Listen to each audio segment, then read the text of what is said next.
Somewhere in this world, there's a guy. He's probably 6 feet tall, jacked, but he's woke. People are looking at all the things that are happening and they're like, please, where is that guy? He's not there. Yes, there are good men, but the idea that this is the guy that you gotta wait for to save the world, I think that's just like emblematic of the Plattner situation.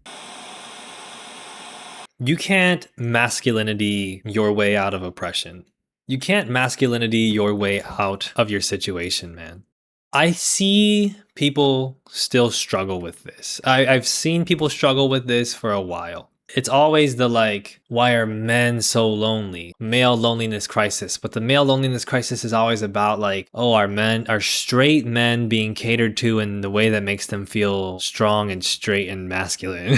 You know? It was never a conversation that was very inclusive of like queer men, like gay men. Oh, they've got their community, but what about straight men? You know? But like conversations about like, you gotta get fit, you gotta do push-ups for Palestine on the left. All of these things were signs to me of, okay, long way to go. Because at heart, folks are still obsessed with this idea that the real way to see the world is weakness versus strength. Am I weak or am I strong? And people get real obsessed with that characterization. It's always the left is weak, pathetic, and never like, hey, how do we get more stuff done? Like, you know what I mean? Like, it's always this characterization that's so obsessive over presenting as strong. There's this characterization then of the enemy being strong. Like seeing Israel as like so strong, as seeing the far right as like, oh, they're so strong, their strength. How can we compete with their strength? And what you have to understand is like,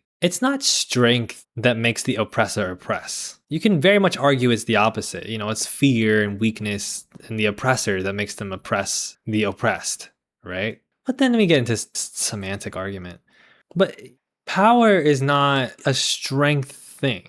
It's just a systemic privileging. And I don't mean privilege like white privilege. I mean privilege like this is the focus. This is what it's for. The world is set up so that the United States and Israel commit genocide against Palestinians. The world is set up so that the Congo is imperialized and terrorized and people are practically enslaved in the Congo to mine cobalt. So that's what the world does. If you do that, you get more success. And if you do something that's the opposite of that, you get less success. That's how the world has been set up. And I don't mean the world like naturally, like the earth is just might versus right. No, I mean like the global system. Like the organization of the world.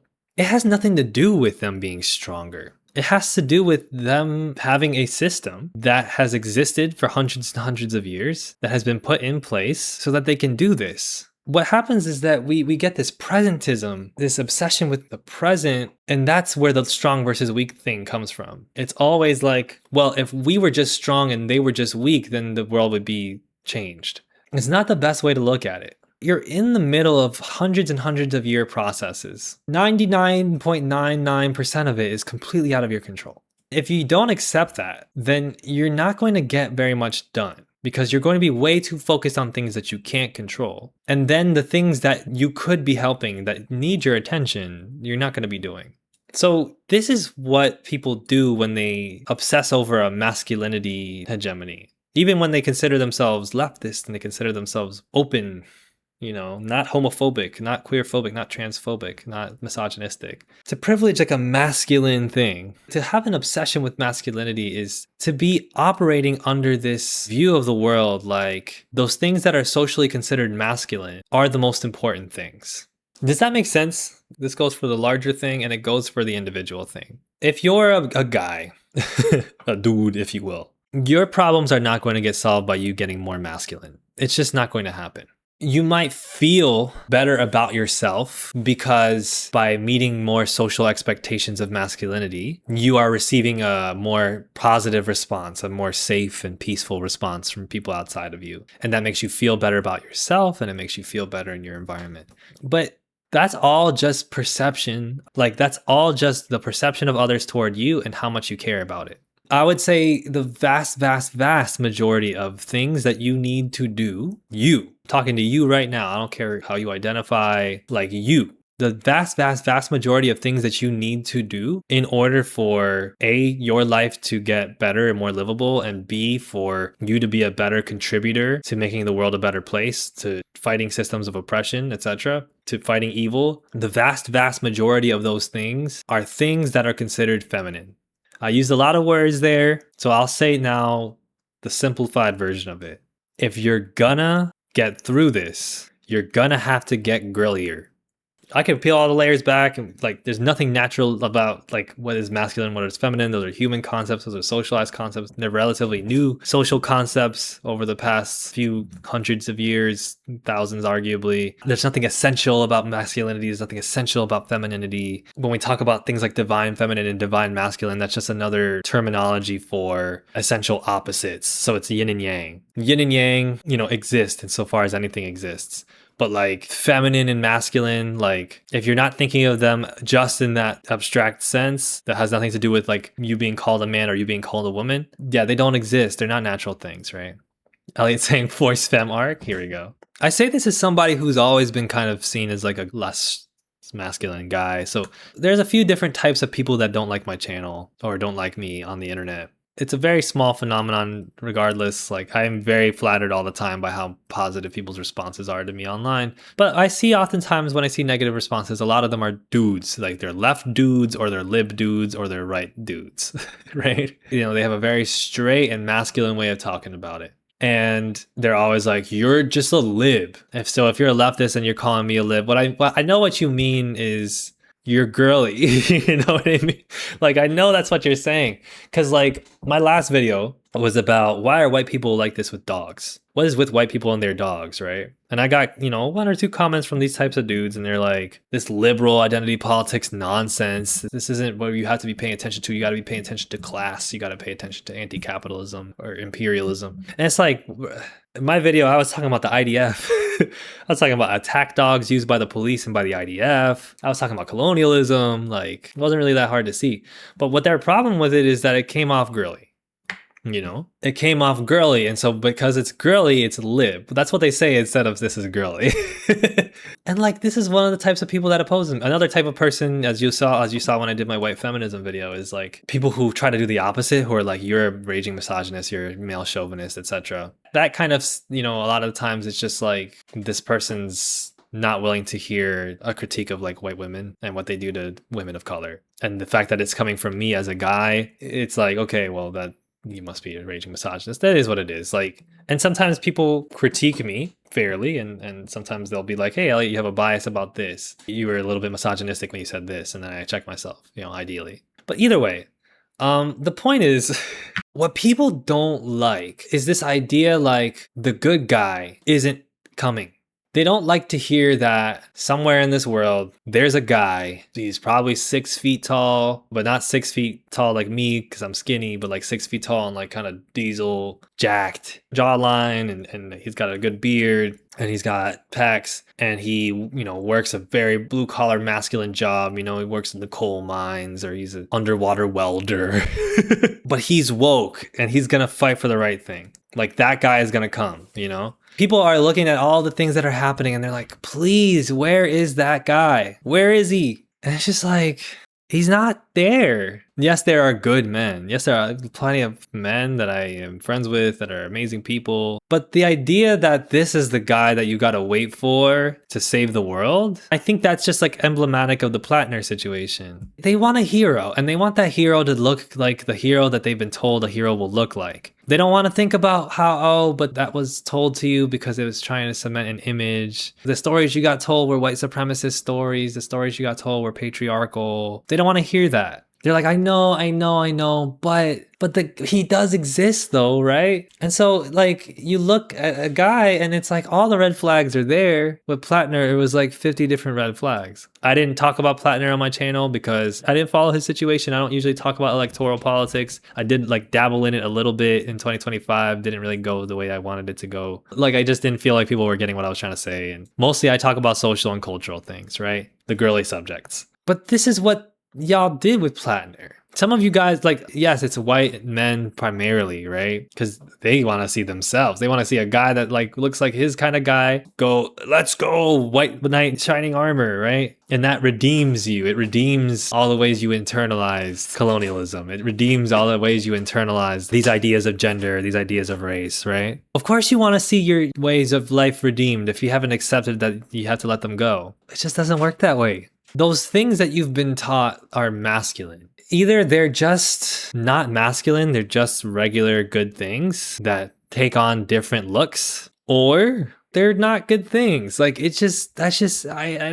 don't shoot the messenger, man. For instance, like there's no reason to believe that like dominating somebody in a debate matters or works or does anything. It's just ego, right? Shutting somebody down, dissing them, making them feel bad about themselves. This is this very masculine coded thing we do on the internet all the time. Men go online and they just talk all the talk about like how much they hate other guys, how much a specific content creator is the worst piece of shit in the world. It's like war, right? It's like their way of being soldiers because nobody taught them how to use a gun or use a sword, or they have to keep holding themselves back in public because they really want to get into some scrapping. They really want to be violent, but they know that it's bad because other people tell them that it's bad. So they take that energy and instead of like really just like being like, okay, well, if it's bad, then I gotta program that out of myself. They're like, okay, well, let me just use all that pent up energy in a space where I can pretend like I'm not doing what I'm doing. And it's sad.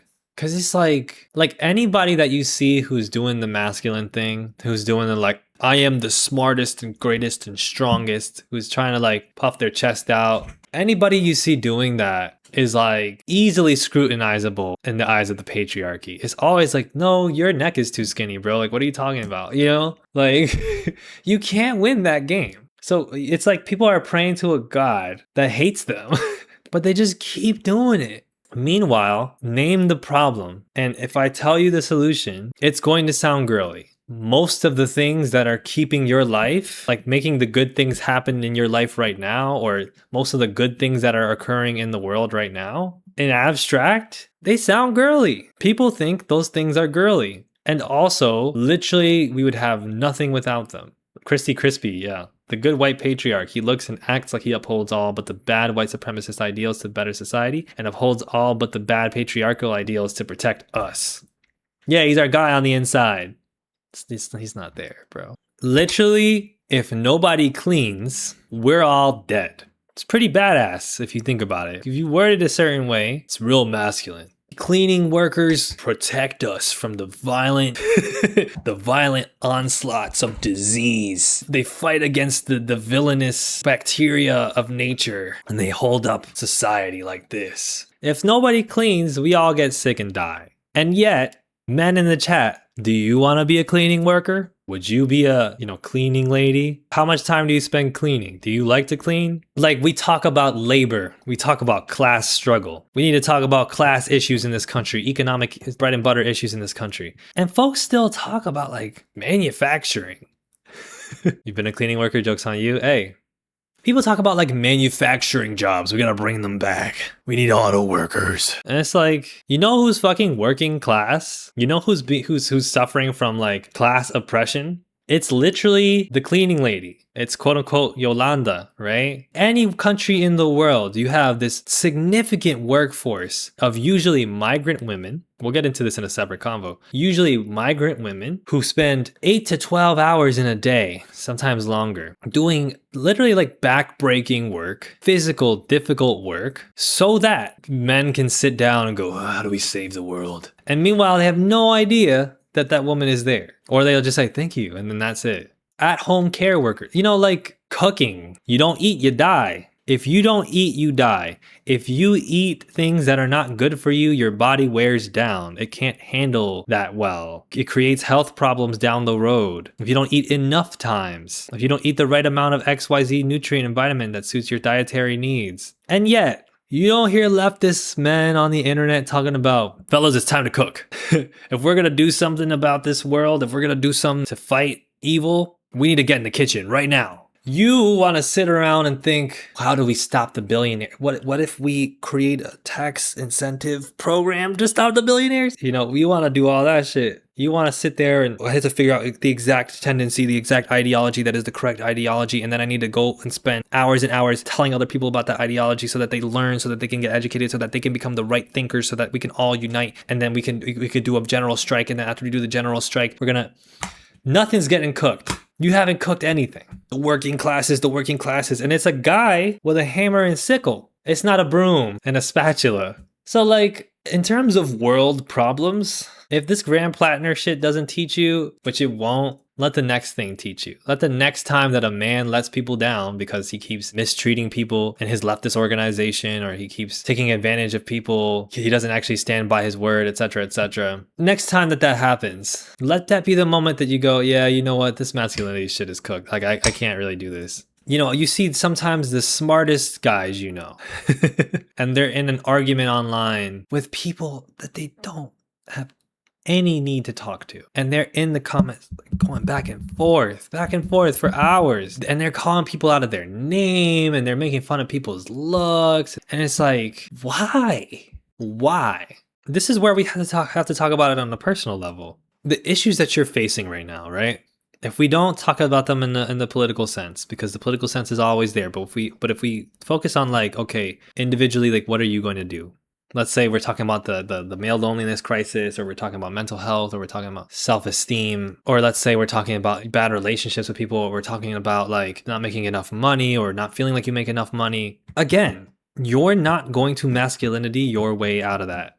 Yeah, we're cooked. Is it cooking in the room right now? So it's like, if I'm going to be like, I'm lonely, I don't have enough friends, but I don't want to learn how to cook for friends. And like, I don't take pleasure in just cooking for people and not getting paid for it or not getting complimented for it. Or I don't want to hang out with girls unless they're going to date me. Like, then like, you're not really interested in solving your problem, my friend. You're interested in something else. See, old grease, what it sounds like is that you're using too much heat. I don't cook steak, I don't eat steak, but you gotta sear on both sides and then let it sit. Which is, you do cook that on high heat, but you don't want to leave it on for the same amount of time that you might want to do so with like vegetables. Anyway, it's just like the idea that like, I'm going through something and the way that I'm gonna get through it is by doing the same shit that got me here in the first place. I am sick of hearing we're cooked as well, so it's like, even the we're cooked thing, it's like, it's so masculine because women don't get to be like, oh, we're cooked. I'm just not going to clean. Y'all have programmed women to be like, well, somebody's got to clean the house. Somebody's got to wash the dishes. Somebody's got to do the laundry. Somebody's got to cook dinner. So women don't get to just, oh, we're cooked. But men love to talk about things in this absolute sense of things are destroyed. Things are over. It's over. So I don't have to do anything. That's why so many men are also obsessed with like these highly dramatic like declarations of things being over. It's over. What's over? Because somebody's going to have to wash the dishes. These are just the kinds of things that I think about a lot. I feel as though when you start embracing in your own life the things that make it seem like you're girly, that you would have originally kind of walked away from or not paid attention to because women do those things. But when you start like doing them, like gardening or like grooming or just things like this, things kind of start explaining themselves. Everything just starts to kind of make sense. That's why gardening is so important. Or like, you know, having plants or having pets, it's so important. Why? Because it's like, well, somebody's got to feed this guy. Somebody's got to feed this cat. Cooked or not, world ends or not, I got to feed this cat. I got to care about this cat. I got to do something for this cat. I got to do something for this plant. I got to, like, these tomatoes are on the way. These potatoes are on the way. I got to keep watering these plants, you know? Most of what masculinity is, all of it. All of what masculinity is a social construct that exists to situate one end of an extreme as the most important end of the extreme, to privilege that end of the extreme, and to privilege it at the expense of anything that isn't that. If the opposites are like creation and destruction, the destruction part gets tied into masculinity. Men are destroyers, men are conquerors. And then all of your life, in order to meet that masculine construct, is literally you just focusing on yin and not the yang, or yang and not the yin. On top of you internalizing all these biases and focusing yourself on gaining the approval of people on the outside who will estimate whether or not you are worthy based on how masculine you are, how well you fit into that destruction part.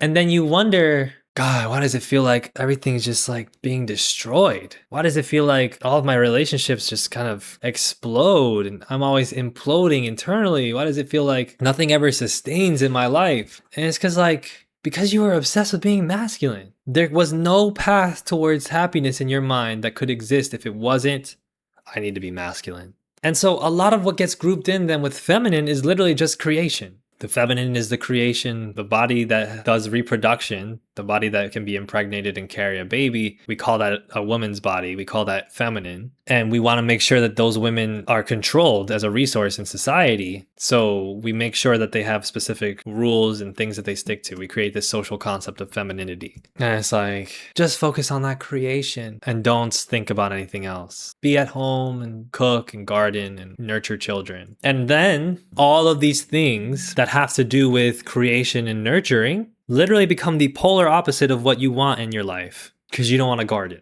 or you don't want to take care of pets. Every time you do these things too, you gotta like, yeah, I'm the cool chef at home with me and my cool food that I got. You can't even let yourself chill. Like, you still gotta be stiff and muscular, and you gotta make sure you do gym reps, because you can't be a skinny male chef at home that looks kind of girly. Nobody likes that. You gotta be the big buff chef with tattoos. There's thousands of these on social media right now. Big buff chef guy. Hey, I'm at home. I'm doing cooking. And then the food has to be like honey glazed.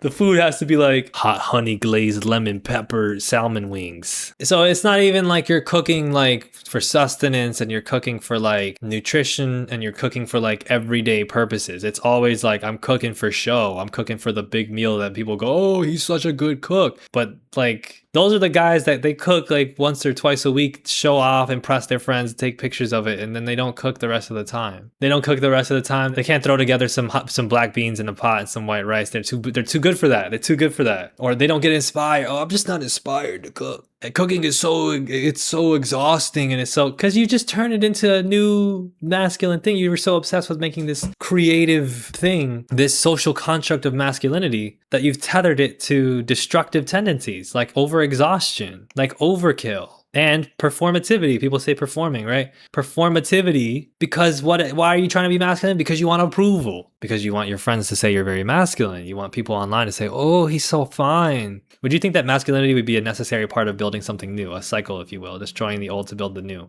We'll have new terms and new ideas that are way better than this when we build the new world. People are going to be like, when we look back, people were really weird. They had this thing called gender, which was like you were either one thing or the other thing. And then you had to try to be whatever that one thing was, depending on how you were born. And then all the stuff that had to do with like destruction and like strength and power and fire went into the one side. They called it masculinity. And then all the stuff that had to do with like healing and like nurturing and creativity, they put it in the other side and they call it femininity. It was really weird, because it's like those things go together. You can't have one without the other. Like, they had no balance in their society. So that's what they're going to do in the future. A short 6-hour Left This Cooks video. They were so obsessed with biology. This is something that, a lot of theorists have already talked about now, about colonialism, colonial gender, Western bodies, etc. Obsession with biology. Birthing bodies, we gotta call them women. There's men and then there's women. Because like one is like after the first one, because like obviously it's less important, but also it's so important that we have to like dehumanize it and turn it into like a resource that we control in society. Yeah, exactly, Breezy. Like, it's just like this idea of gender and these ideas of masculine and feminine, we're evolving past them. Yeah, Mulan. Shout out to Mulan, man. And it's like men put themselves in this position where it's like, yo, I gotta get my money up. I've been struggling with this for so long. I've only recently started to like relax. Gotta get this money. I had that like very ingrained in me from like a young age, just due to observation and other shit. And then men are like chasing money, and like it's just dopamine. Like, it's just a dopamine chase, because it's like if they make money they go yeah, or they try to act stoic and they're like, yeah, that's what it's supposed to do. And then when they don't make money, they get fucking devastated. They start treating people like shit.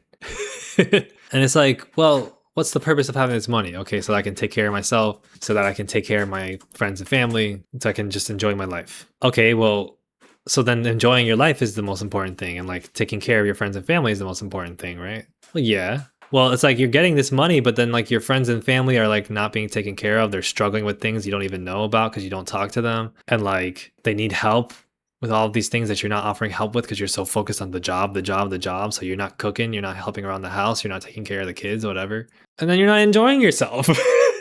You're so focused on flexing because if you don't flex, like you don't get any other form of enjoyment. And they're like, oh yeah, it's crazy. And then they just keep doing the same shit over and over again. It doesn't matter how many books you read. It doesn't matter how much thinking you do, how much talking to women you do. It doesn't matter how many feminist ideas you agree with. A lot of you still chase masculinity. In a society in which masculinity, you admit, is overly dominant to the point of toxicity. So either you don't care about the binary at all because you recognize that the binary is a social construct and you're not interested in playing by that social rule. So you're like, I don't care about being masculine or feminine. I care about what I think is correct, what I think is right, what I think matters. Either you do that or you look and you say, well, if the masculinity is dominant and then it's really bad and like things are going really bad because there's all this overkill of masculinity, I need to get girlier. I need to get more feminine to take care of myself and deal with the shit that I can't get because the masculinity is overwhelming, and to also help others by bringing more femininity to the world. You either got to do one or the two. Both of those can be very valid ways. It's just a matter of like, do I accept the binary or not? Not even accept like, oh, it's true, but accept like, do I work with it or not? Do I work with the binary or do I not? But men don't choose. Leftist men who care, men who try to be good men, they don't choose. They don't want to say, well, I'm not interested in the binary. They do care about being masculine. And so they do care about masculinity and femininity. Or they want to accept the binary, but then they don't want to accept how lopsided the binary is right now. And what that is because it's like you don't want to cede social power. You don't want to cede social power. You don't want other men to see you as weak. You're scared of what comes with other men seeing you as weak. You've got men in your head, your grandfather, your dad, your uncle, that if you do something in your mind, they might not even be alive anymore, but you're thinking about them and what they would say about you. You're stuck caring about things that are completely external to you and that will never satisfy you.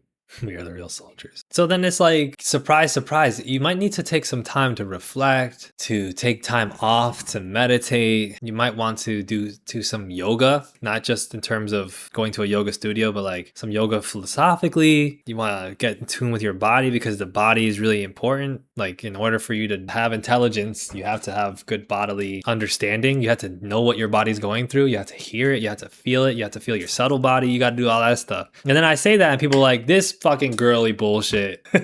You're just trying to say this because you want girls to like you. And it's like, oh, me? I'm trying to say this because I want girls to like me? That's me? Me? Okay. Or they'll do what they like to do, like what Glitchmaster kind of jokes about. Stuff is woke and gay. Or some liberal shit. There's a subsection of leftist men that are like, and like I've fallen into this habit too. I'm trying to change that because I was doing it before it was cool. Now that it's cool, it's bad. You know how it goes. There's a subsection of leftist men that are just calling people liberals in place of calling people gay or calling people, girly. It's like you could be the most anti-capitalist motherfucker ever. If you don't say it in a way that sounds super masculine, destroy the oppressor. If you don't do that, they'll be like lib.